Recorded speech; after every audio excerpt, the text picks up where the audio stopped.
De retour sur le plateau et tout de suite Sylvain, c'est l'entretien avec votre invité. Merci Grégoire. Bonjour Stéphane Scarella. Bonjour Sylvain. Merci d'être avec nous. Vous êtes directeur du salon professionnel à Rent. C'est un salon qui est dédié aux nouvelles technologies, à toutes les technologies dans l'immobilier. Vous me rappellerez d'ailleurs que technologie ne veut pas dire forcément de l'informatique ou de l'intelligence artificielle. Je rappelle que nous aurons d'ailleurs, on va l'annoncer, 2 heures d'antenne en direct. On couvre votre événement. Ce sera le 6 au soir, de 19h à 21h. Nous serons au hall 6 du salon Porte de Versailles. Et je serai accompagné de l'excellente Cécile de Minibus pour l'animation. Alors, on est en période de crise, Stéphane, vous le savez.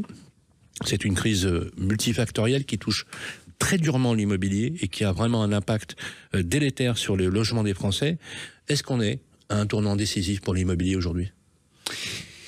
Il me semble, et il me semble aussi que si on n'en prend pas la mesure et la conscience collectivement, j'allais dire, on risque d'aller droit dans le mur.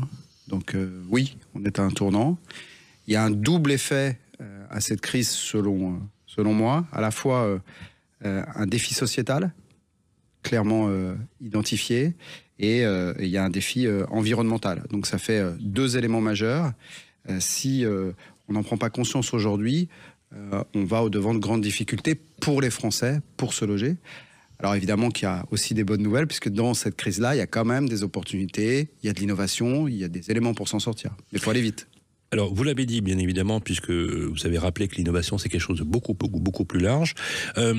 On a longtemps pensé, d'ailleurs c'est vrai que statistiquement dans les segments de marché, l'immobilier a longtemps été réfractaire à des changements d'usage par rapport à d'autres secteurs. Je pense à l'automobile par exemple, en particulier, mais aussi les cosmétiques, voilà, des secteurs d'activité, mais des secteurs thématiques. Et enfin, c'est vrai qu'il y a quelques années, l'immobilier, et d'ailleurs c'est comme ça que s'est construit votre salon, votre congrès, puisque vous rassemblez toute l'économie immobilière chaque année, elle s'est ouverte au numérique et aux dernières tendances.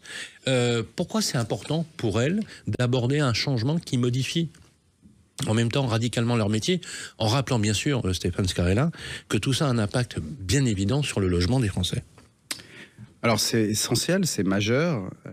Vous avez raison de rappeler que l'industrie immobilière dans son ensemble, que ce soit la construction, que ce soit la commercialisation de l'immobilier, c'est un segment de marché qui a tardivement adopté les nouvelles technologies, on va le dire comme ça. On va dire que ça a une dizaine d'années. Il y a une dizaine d'années, à peu près, l'ensemble de l'industrie a pris conscience qu'il était nécessaire de digitaliser. Alors pourquoi c'est une évidence, en tout cas aujourd'hui, c'est pour une raison assez simple finalement, c'est que les professionnels immobiliers doivent répondre à l'usage que font les Françaises et les Français de leur manière de consommer l'immobilier. Je prends un exemple. Aujourd'hui, vous cherchez votre futur appartement, votre futur logement, à l'acquisition ou à la location, sur votre mobile. Vous faites des simulations de crédit sur votre mobile. Vous faites du home staging, vous cherchez à vous meubler sur votre mobile. Alors, ne serait-ce que quand on a dit ça, le home staging par exemple, c'est-à-dire de réaménager son intérieur, de se projeter dans son futur logement. Pour faire des belles photos. Exactement. Pour faire des belles photos. Tout ça pour dire qu'aujourd'hui, vous avez modifié votre manière de consommer l'immobilier depuis quelques années. Pour une raison donc évidente, il n'y a pas d'autre choix pour l'industrie immobilière et pour les professionnels de cette industrie, quelle qu'en soit leur place dans la chaîne de valeur, que de digitaliser, évidemment, très très vite, pour pouvoir répondre à l'usage. Est-ce qu'il y a encore des personnes qui vont dans les agences immobilières ? Bien évidemment. Donc elles ne disparaîtront pas. Absolument pas. Donc parce que vous nous disiez, on en parlait, dans le parcours résidentiel, on va d'abord sur Internet. On est d'accord, Stéphane ? Oui. Mais parce que, encore une fois, ça n'est pas propre au parcours résidentiel. C'est propre à la vie et au quotidien de tout à chacun, comme vous, comme moi.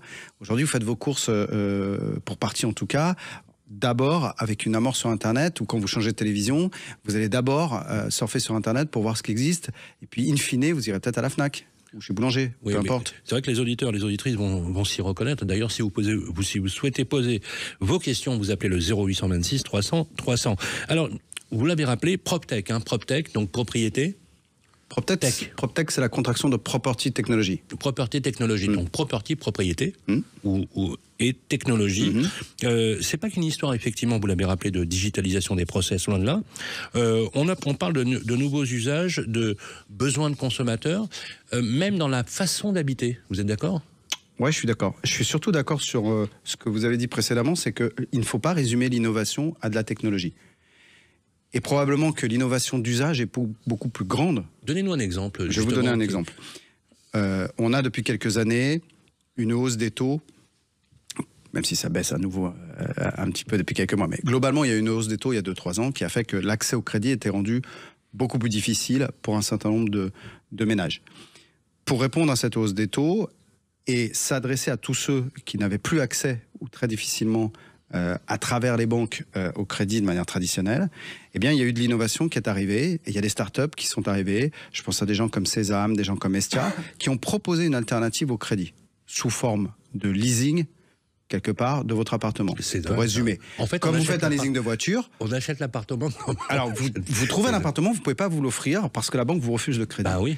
Eh bien, là, il y a une innovation d'usage, puisque ces startups vous proposent, elles achètent l'appartement à votre place, et finalement, le loyer dans lequel vous allez être dans l'appartement pendant 2 ans, le loyer sert à rembourser l'amorce du crédit, ce qui fera évidemment qu'au bout de 2 ans, vous aurez un capital suffisamment suffisant et accumulé pour pouvoir être propriétaire de cet appartement. C'est comme un leasing de voiture, mais adapté à l'immobilier. Ça, on est bien sur une innovation d'usage et on répond à une problématique forte qui était de dire, il y a toute une partie des primo-accédants qui aujourd'hui ne peuvent plus accéder au crédit parce que les taux ont remonté. Mais ça coûte plus cher, non ? Le leasing ? Non, ça ne coûte pas forcément plus cher. Vous voulez dire que c'est une solution pour la primo-accession, par exemple ? Bien sûr. Bien sûr, et c'est d'ailleurs en grande partie destiné à la primo-accession, à tous ces gens qui ont, encore une fois, une barrière à l'entrée du crédit trop forte. Je pense aux gens qui sont... les primo-accédants, c'est quand même une classe très moyenne. Bien sûr. Premier accès au crédit, souvent refoulé parce que pas assez d'apport, souvent refoulé parce qu'un taux de crédit avec les 35% qui sont pas bons, et les Français le savent bien. Allez Sylvain, rajoutez à ça que vous êtes intermittent du spectacle, que vous n'avez pas de CDI, que vous n'avez pas de parents caution, etc. Que vous êtes journaliste, par exemple. Voilà, par exemple. Là, vous avez fermé le banc, n'en jetez plus. C'est la cour est pleine.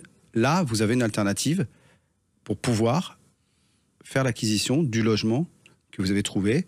Et ce logement, c'est maintenant ou c'est jamais, puisque si vous revenez dans 2 ans, il sera plus là. C'est très clair. Je vous donne un autre exemple peut-être sur le DPE, par exemple. On parle beaucoup du DPE. Alors DPE, diagnostic de performance énergétique. Il y a beaucoup à dire. Il y a beaucoup à dire, mais il n'en est pas moins vrai que depuis 2 ou 3 ans, ça a été quand même l'alpha et l'oméga de la politique immobilière de ce pays. On en pense ce qu'on veut, même si là, on a quand même le sentiment que le gouvernement fait largement marche arrière. Quand il y a eu ces sujets de DPE et que votre logement, s'il n'avait pas une lettre suffisamment correcte, donc A, B ou C, et que vous étiez F ou G, très clairement, vous étiez dans une position très délicate puisque ces appartements-là ou ces maisons-là pouvaient sortir du parc immobilier. Donc il fallait faire des travaux. Il y a plein d'innovations qui sont arrivées pour vous accompagner, vous particuliers, propriétaires, locataires, pour estimer à travers une application, à travers votre téléphone, votre mobile, estimer ce que pourrait donner le coût des travaux pour remonter cette lettre du DPE. Alors, on peut dire effectivement que l'évolution, comme vous le disiez, technologique est favorable et impacte le logement des Français. Et c'est bon pour le consommateur, donc bien sûr les auditeurs qui nous écoutent. On parle beaucoup d'intelligence artificielle, vous savez, de plus en plus. Il me semble. J'en ai entendu parler. Ouais, alors, on parle. Tous les Français sont un petit peu omnibilés. On fantasme beaucoup sur ChatGPT, sur plein de choses. Voilà. J'aimerais bien qu'on remette un peu le campanile au milieu du village ou l'église au milieu du village, comme on voudra, en expliquant que l'IA, elle remplacera pas l'humain, quoi. Non. C'est quoi l'IA ? C'est quoi l'intelligence ? Qu'est-ce qu'on appelle l'intelligence artificielle ? Il faut démystifier. Elon Musk sort de ce corps. Les robots qui vont tout faire à votre place avec de l'IA, on va se poser 2 secondes, on va attendre un petit peu. C'est rassurant quand même. Hein. Non, plus sérieusement, l'intelligence artificielle, on peut définir l'intelligence artificielle finalement comme le super assistant dont on a tous rêvé depuis toujours. Voilà. Moi, c'est comme ça que je le définis. Et ça marche, ça ? Et ça fonctionne. C'est-à-dire que vous avez la moindre question. Vous avez le moindre besoin. Vous voulez aller plus vite dans ce que vous souhaitez faire pour faire une présentation, pour challenger 3 ou 4 devis pour vos travaux, plutôt que faire un tableur Excel qui va vous prendre 2h50, eh bien, grâce à ChatGPT, vous allez faire ça en 10 minutes. Ça, c'est des réalités, ça, c'est du quotidien, ça fonctionne. L'intelligence artificielle, au service et au quotidien des Français, c'est ça. Ce qu'il faut bien comprendre, c'est qu'il y a un changement de paradigme très fort depuis quelques années. C'est qu'on est passé d'un monde de recherche à un monde de résultats. Je veux dire par là que quand vous interrogez des gens comme Google, ils vous expliquent qu'ils vivent leur 3e révolution. Parce qu'aujourd'hui, un moteur de recherche que tout le monde connaît comme Google, qui est utilisé par des milliards de gens, aujourd'hui, il est très challengé, notamment par l'intelligence artificielle et par l'arrivée des ChatGPT, etc. On est passé dans un monde de suggestion. Aujourd'hui, vous ne vous posez plus la question, Sylvain, de savoir ce que vous allez regarder ce soir à la télévision. Pourquoi ? Parce que toute la journée, on va vous pousser des suggestions de ce qu'il y a parmi vos goûts, c'est ce qu'on appelle les analyses prédictives. Ouais. En fait, en fonction des usages que vous avez ou de la fréquentation que vous avez, ils arrivent à déterminer. Et les résultats sont quand même assez bluffants. C'est bluffant. Ouais. Aujourd'hui, vous consommez du Netflix, vous consommez du Spotify, des plateformes, etc. C'est exactement ça. Et c'est construit comme ça. Donc, l'intelligence artificielle, c'est là où on en mesure la réalité dans notre quotidien. Et après, évidemment, quand on va plus loin, il y a d'autres usages, bien entendu. Le salon Rent va fêter ses 11 ans. Exact. Voilà, donc nous on vous accompagne effectivement depuis quelques années, on est très heureux de l'évolution. C'est devenu the place to be, hein. C'est la place où il faut être aujourd'hui dans le monde, dans l'immobilier. Qu'est-ce que vous tirez aujourd'hui à date comme enseignement justement sur le logement des Français à l'heure où la crise les frappe très durement? Vous l'avez rappelé, la primo-accession, mais aussi l'accès au marché locatif, où quand on est jeune aujourd'hui actif, qu'on arrive dans une grande métropole ou qu'on soit par exemple simplement étudiant, ça devient la croix et la bannière pour se loger. On rajoute les investisseurs et on rajoute effectivement le logement étudiant qui est on peut dire, je pense, le mot de scandale aujourd'hui dans notre pays, où on n'est pas du tout préparé et on n'est pas en capacité de répondre à la demande.